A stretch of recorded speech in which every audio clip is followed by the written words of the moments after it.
हम डिस्कस करेंगे phases of mitosis. सबसे पहले हम देखते हैं मेटाफेज। मेटाफेज क्या होता है?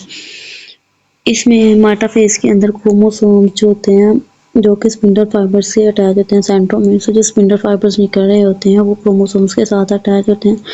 क्रोमोसोम्स के ऊपर जो होती है एक प्रोटीन प्रेजेंट होती है जिसे हम काइनेटोकोर बोलते हैं। सेंट्रोमीयर से जो स्पिंडल फाइबर्स निकल रहे होते हैं वो क्रोमोसोम्स के साथ अटैच होते हैं।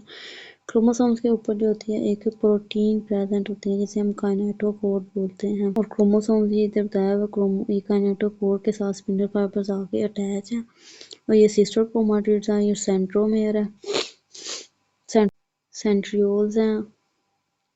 और ये क्रोमोसोम जो होते हैं वो एक सेंटर में अरेंज होते हैं और ये एक प्लेट की फॉर्म बना देते हैं, इसे हम मेटाफेज प्लेट बोलते हैं। द क्रोमोसोम्स बैलेंस होते हैं करते हैं मेटाफेज प्लेट को। के क्रोमोसोम जो होते हैं काइनेटोकोर के साथ अटैच होते हैं। एक स्पिंडल फाइबर इस साइड क्रोमोसोम्स के साथ अटैच हो रहा है और एक दूसरी साइड अपोजिट साइड से अटैच। इस तरह दो स्पिंडल फाइबर्स जो होते हैं एक क्रोमोसोम्स के साथ अटैच। इसके बाद देखते हैं एनाफेज। एनाफेज में क्या होता है, जो सिस्टर क्रोमाटिड्स होते हैं ईच क्रोमोसोम्स के वो सेपरेट होना शुरू हो जाते हैं। काइनेटोकोर जो होते हैं उनसे सेपरेट होना। काइनेटोकोर जो क्रोमोसोम्स के ऊपर प्रेजेंट होते हैं। स्पिंडल्स होते हैं वो क्रोमोसोम्स को एक फोर्स की मदद से अपोजिट पोल की तरफ खींचते हैं और क्रोमोसोम जो होते हैं वी शेप या ये शेप, ये समटाइम आई शेप भी बना देते हैं। ये डिपेंड कर रहा होता है पोजीशन ऑफ काइनेटोकोर की पोजीशन पे डिपेंड कर रहा होता है। एनाफेज जो होता है एंड होता है will the chromatids reach the opposite chromatids जो कि क्रोमोसोम्स के पार्ट्स होते हैं। टू सिस्टर क्रोमाटिड्स होते हैं क्रोमोसोम के अपोजिट पोल पे पहुंच जाते हैं तो एनाफेज का एंड हो जाता है। इसमें हम डायग्राम में देखते हैं, ये देखिए डायग्राम में क्रोमोसोम जो होते हैं ये स्पिंडल्स जो होते हैं ये क्रोमोसोम्स के साथ अटैच है। ये क्रोमोसोम्स को अपनी तरफ खींचते जब क्रोमोसोम्स मूवमेंट होती है क्रोमोसोम्स की, इस फेज को हम एनाफेज ए बोलते हैं। जब क्रोमोसोम्स जो होते हैं वो एक्सटेंशन होती है उनकी, मतलब वो खींचे जाते हैं अपोजिट पोल की तरफ, इसको हम बोलते हैं एनाफेज बी।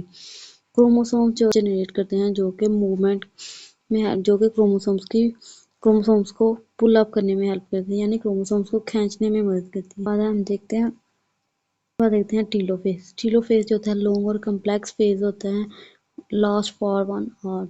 इसमें 1 घंटा तकरीबन लगता है। ये क्रोमोसोम्स के ईच अनफोल्ड होता है और लॉन्ग स्लेंडर होता है।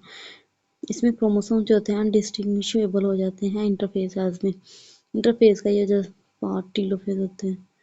इसमें हम देखते हैं न्यूक्लियर इन्वेलप जो होता है वो रिकंस्ट्रक्टेड होना शुरू हो जाता है, जैसा कि हमने देखा प्रोफेज के अंदर, जो कि न्यूक्लियर एनवेलप जो होता है वो डिसअपेयर होना शुरू हो जाता है और न्यूक्लियोलस भी वो डिसअपेयर हो जाता है। और ये टीलोफेज के अंदर ये दोबारा रिकंस्ट्रक्ट हो जाना शुरू हो जाते हैं, रिकंस्ट्रक्ट होते हैं। न्यूक्लियर जेनेटिक मटेरियल भी उनका वो डिसअपेयर जो कि हो चुका होता है वो रिटर्न हो जाता है इंटर न्यूक्लियर ऑर्गेनाइज्म में और फॉर्म न्यूक्लियोलस बनाता है। जैसे हम डायग्राम में देखते हैं ये क्रोमोसोम्स न्यूक्लियर मतलब जो कि डिसअपेयर हो चुका था ये दोबारा बनना शुरू हो जाता है।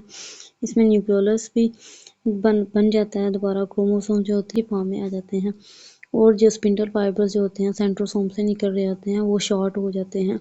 Centrioles take their characteristic interphase position. इसमें क्रोमोसोम्स ये बताया हुआ है टीलोफेज के अंदर, जो क्रोमोसोम्स होते हैं वो अपोजिट पोल पे जाते हैं और बिकमिंग मोर डिफ्यूज हो जाते हैं। और न्यूक्लियर इन्वेलप भी जो होता है रिफॉर्मिंग होता है, वो साइटोप्लाज्म जो होता है सेल जो होता है वो पिंच आउट करता है सेंटर से। जो साइटोप्लाज्म जो होता है डिवाइड होने वाला होता है।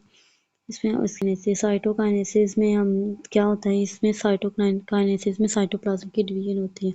उस प्रोसेस के अंदर जो होता है लास्ट टीलोफेज के अंदर हमने देखा कि सेल जो होगा वो पिंच आउट किया हुआ था, उसके अंदर फड़ो बना या क्लीवेज बना। हम फड़ो भी बोल सकते हैं और क्लीवेज भी बोल सकते हैं इसको। घरानुमा इसका स्ट्रक्चर बन जाता है और शॉर्ट स्पिंडल माइक्रोट्यूब्स भी बन जाते हैं, इसमें हो जाती हैं। सेल्स जो होता है साइटोकाइनेसिस के अंदर सेल्स जो प्लाज्म जो होता है सेल के पेरेंट सेल्स का वो डिवाइड हो जाता है और टू डॉटर सेल्स बन जाते हैं एक पेरेंट सेल से उनके अंदर। इसमें हम डायग्राम में देखते हैं नेक्स्ट, ये देखें ये इधर क्रोमोसोम है, इधर कंट्रैक्टाइल रिंग बनी हुई है। साइटोप्लाज्म जो होता है उसकी डिवीजन होने वाली क्लीवेज फरो बना हुआ है। ये पेरेंट सेल जो हो गया, साइटोप्लाज्म की डिवीजन हुई, ये पेरेंट सेल्स से 2 डॉटर सेल्स बन के उनके अंदर क्रोमोसोम्स नंबर भी सेम है, जेनेटिक मटेरियल भी सेम है as a parent cell. Overall देखते हैं कि माइटोसिस में क्या होता है, इसका ओवरव्यू होता है माइटोसिस का, देखते हैं अब हम। सबसे पहले हमने इंटरफेस में देखा। इंटरफेस में क्या होता है, ये इसमें क्रोमोसोम जो होते हैं वो हमें नज़र नहीं आ रहे प्रॉपर।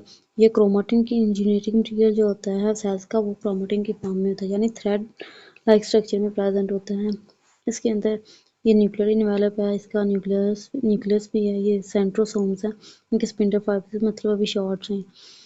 इसमें हम देखते हैं अर्ली प्रोफेज के अंदर क्या होता है, स्पिंडल फाइबर्स जो होते हैं उभरते हैं, न्यूक्लियर इन्वेलप डिसअपीयर होना शुरू हो जाता है। क्रोमोसोम जो होता है जेनेटिक मटेरियल जो होता है वो कंडेंस होता है और हमें क्रोमोसोम्स की फॉर्म में नजर आना शुरू हो जाता है। लेट प्रोफेज के अंदर क्या होता है कि क्रोमोसोम स्पिंडल फाइबर्स जो कि सेंट्रोसोम से निकल रहे होते हैं, ये क्रोमोसोम्स के ऊपर जो काइनेटोकोर प्रेजेंट होता है उसके साथ अटैच होना शुरू हो जाते हैं। मेटाफेज में हम देखते हैं कि एक मेटाफेज प्लेट बनती है, यानी क्रोमोसोम्स जो होते हैं वो अपने आप को एक सेंटर में अरेंज करते हैं, फिर मेटाफेज प्लेट बनाते हैं।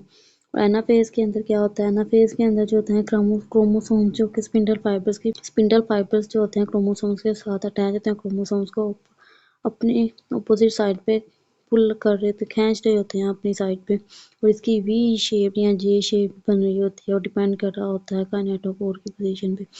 फिर टीलोफेज में हम देखते हैं कि सेल जो होता है वो पिंच आउट करता है, न्यूक्लियर इन्वेलप जो कि डिसअपीयर हो चुका होता है। प्रोफेज के अंदर ही वो अपेयर होना शुरू हो जाता है, न्यूक्लियोलस भी अपेयर हो जाता है, और साइटोकाइनेसिस में सेल जो होता है वो साइटोप्लाज्म जो होता है वो डिवाइड करता है। एक सेल जो होता है पेरेंट सेल से वो टू डॉटर सेल्स में कन्वर्ट हो जाता है, डिवाइड हो जाता है एक सेल, जिसके अंदर पेरेंट जेनेटिक मटेरियल जो होता है वो एज अ सेम होता है एज अ पेरेंट सेल्स। आज के लिए इतना ही काफ़ी है। चैनल को सब्सक्राइब, लाइक एंड कमेंट्स करना ना भूलिएगा। अल्लाह हाफिज़।